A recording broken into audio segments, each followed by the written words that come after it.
Hi guys, welcome back to my channel. Welcome if you are new. My name is Heather. I am the owner and author behind townsendhouse.com, where I help you implement systems and strategies in order to overcome the chaos and cultivate simplicity in your home and homeschool.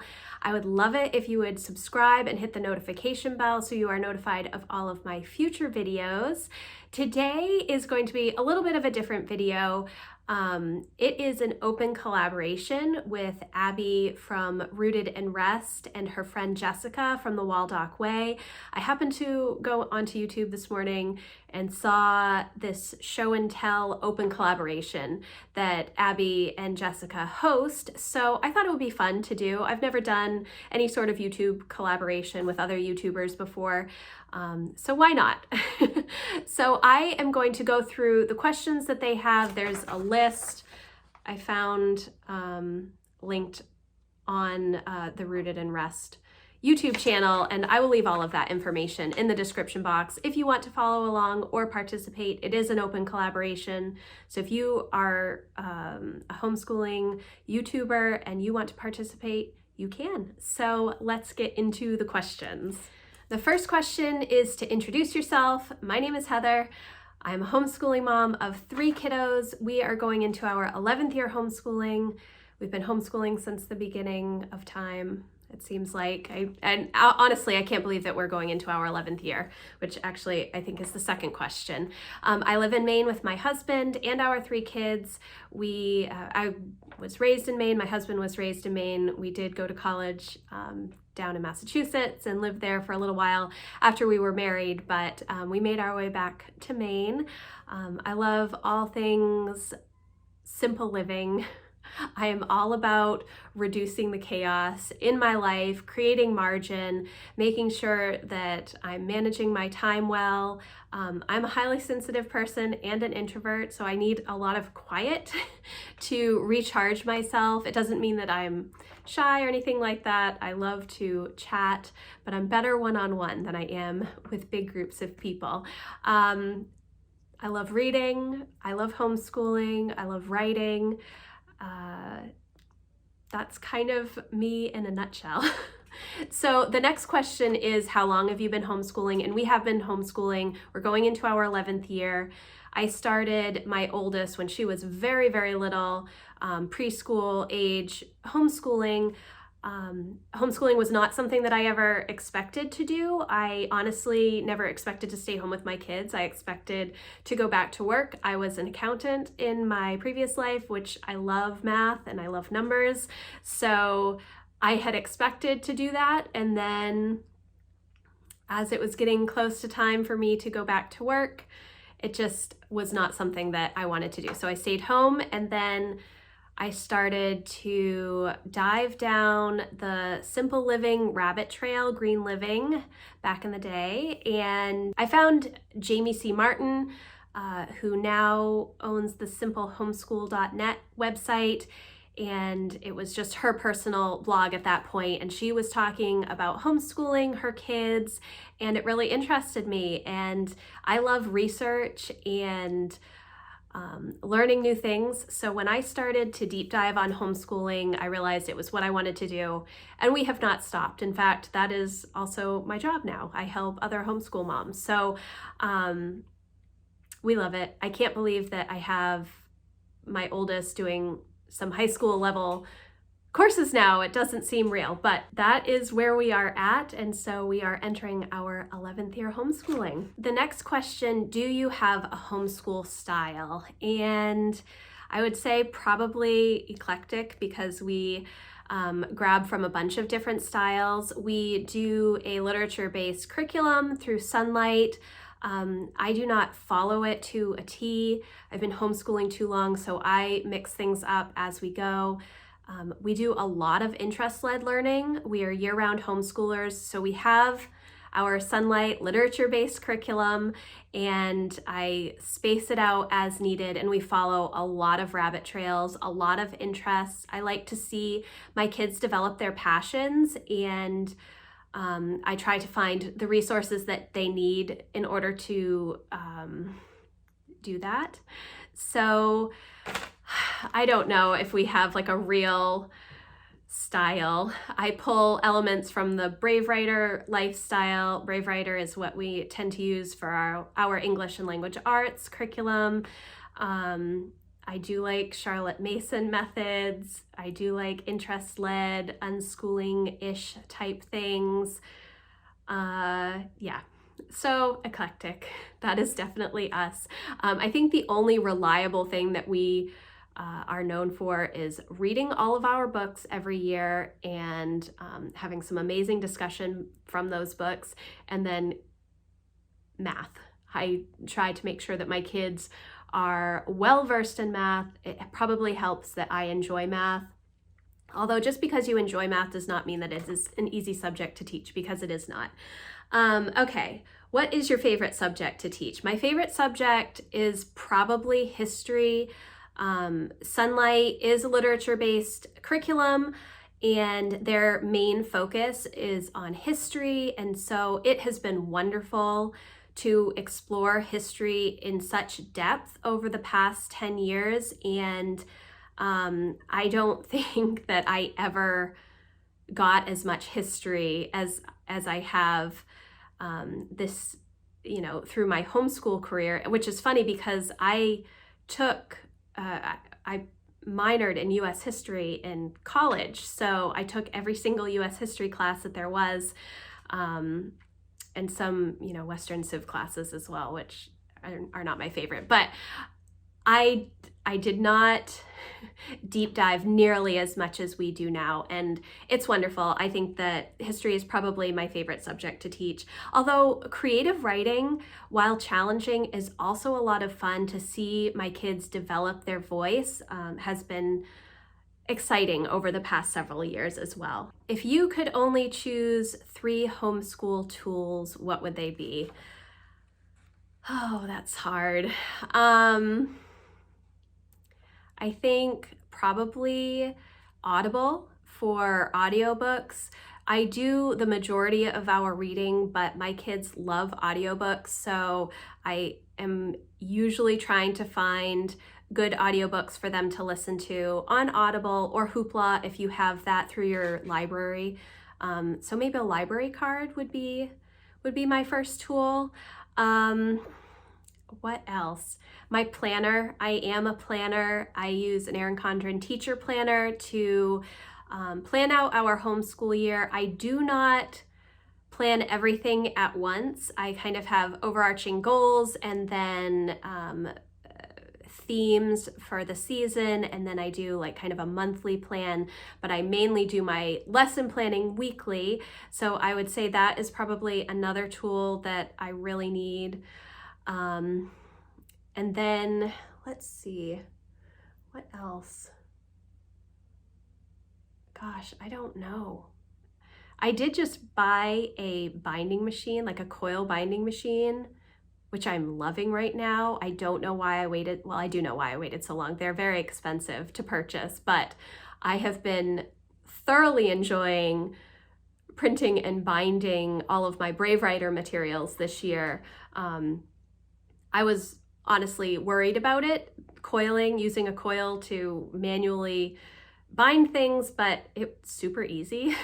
And it saves me from going to Staples, which I am happy about. Okay, the next question, what inspires you as a teacher?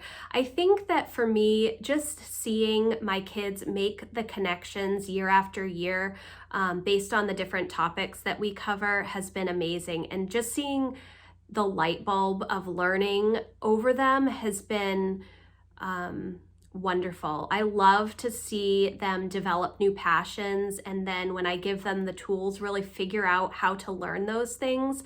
One of my primary goals as a homeschooler is to create a love of learning and also give my kids the tools to learn whatever they feel is necessary for their life. So just seeing all of those little connections is really fun. My youngest is 6 and she is now coming up. She's going into 1st grade this year, and to see her starting to learn, reading and math and handwriting and all of those things, it's so fun to see your kids learning. I think that any parent would say that, so I don't know if it's teacher specific. So that really does inspire me as a teacher, just to see the growth of my kids year after year. Now, it isn't in, a weekly, oh, we've done so much stuff this week. I mean, yes, sometimes I do say that, but I think, when you're going through the days, sometimes the days are really long and you're like, are we even accomplishing anything? But when you look back and see all that you have done, that is encouraging to me. Are you an early bird or a night owl? I trained myself to be an early bird. I was much more stay up really late for a long time. After I had kids, my kids, especially my oldest, would always wake up super early. She would not go back to bed. She wasn't cranky. She was just ready for the day. And I am not a morning person in that I really need quiet and to drink my coffee in peace before anybody actually talks to me in the morning. I've been like that forever. So I will wake up super early. I trained myself to wake up super early so that I could have that quiet time in the morning. But lately, my kids, my older two especially, have been sleeping in a lot more. Emma sometimes will stay in bed until 10 or 10:30. And even my youngest, Lucy, reliably stays in bed until 8:30. So I have a lot of time in the morning now if I wake up really early. So I've been staying up a lot later lately. That's just because of my life stage. Emma goes to bed late, and I don't like to go to bed before my kids are in bed. And so I've been using my late nights to do reading fiction, which is one of my goals for this year, to read fiction every day. And so, I might be becoming a night owl. So because I've been staying up really late reading lately, I have not been getting up as early in the morning. And actually, now that we're back more into a normal homeschool rhythm for the new homeschool year, I'm trying to shift myself back to a little bit earlier mornings so that I am ready for the day when my kids are ready for the day. What is your favorite teacher treat? It has to be coffee. Coffee, the ritual of coffee in the morning to me is just, it is something that I love. My mom was always a coffee drinker growing up. And now I am as well. My husband got me an espresso machine for Christmas last year. So I make lattes and just the Nespresso coffee. I really like strong coffee. I'm not a sweet coffee person. I just put like cream or milk in my coffee. So that is my special treat, as that is my favorite thing, the coffee in the morning. It gets me going.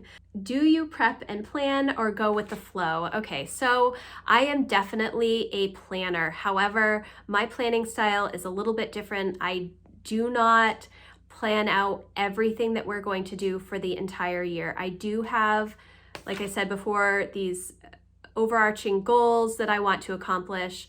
I always finish our math curriculum every year. We kind of go on a rolling math. We're year-round homeschoolers, so we just keep rolling into the next level as we're going. My kids enjoy math and are good at it, so that I try to continue that. If I don't think about our entire year as a whole and sort of where I want to be at the end of the year, I struggle to get there. But then my actual planning style is really weekly homeschool planning. So I will sit down on Sunday afternoons and I look through what we have going on in the week, if there are sports or appointments or days off, if my husband has a day off, or birthdays, etc. And then I plan based on that week to make sure that I give myself enough margin to actually complete all of our work. For a very long time in the early years, I would plan so much day to day, and it was way too much. It was so overwhelming. I did not always accomplish the things that I was trying to get done in the day, and so it would just roll over. But instead of dropping off some of the things from the next day, I would just try and cram everything in together.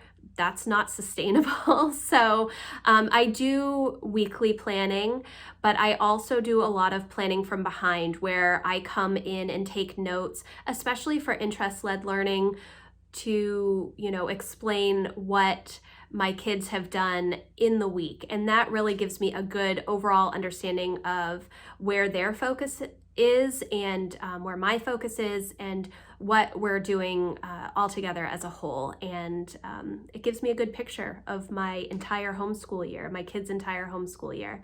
So a little bit of planning, a little bit of flying by the seat of our pants.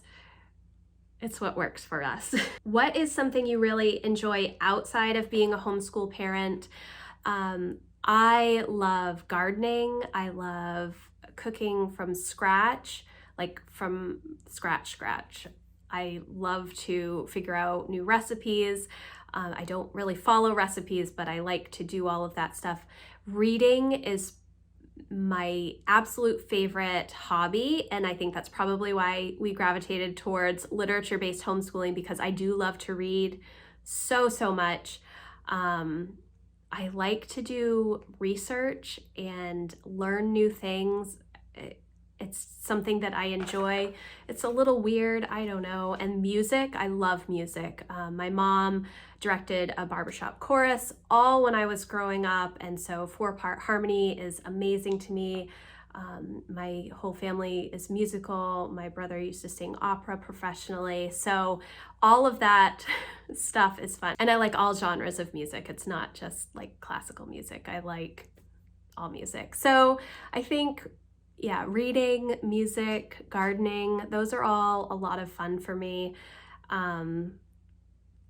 Mainly just living a life that I love, just following my passions and demonstrating that to my kids, because that's kind of our homeschool philosophy. I want my kids to see me living my passions, so that they're then able to also lean into their own passions and know that that's okay, that they can concentrate on those things. My son Jack loves video games, and he's wanted to work at Nintendo since he was 4, and so he does a lot of coding his own video games and watching videos on coding and trying to create new things that way. So it's exciting to see that. My daughter loves music, and so she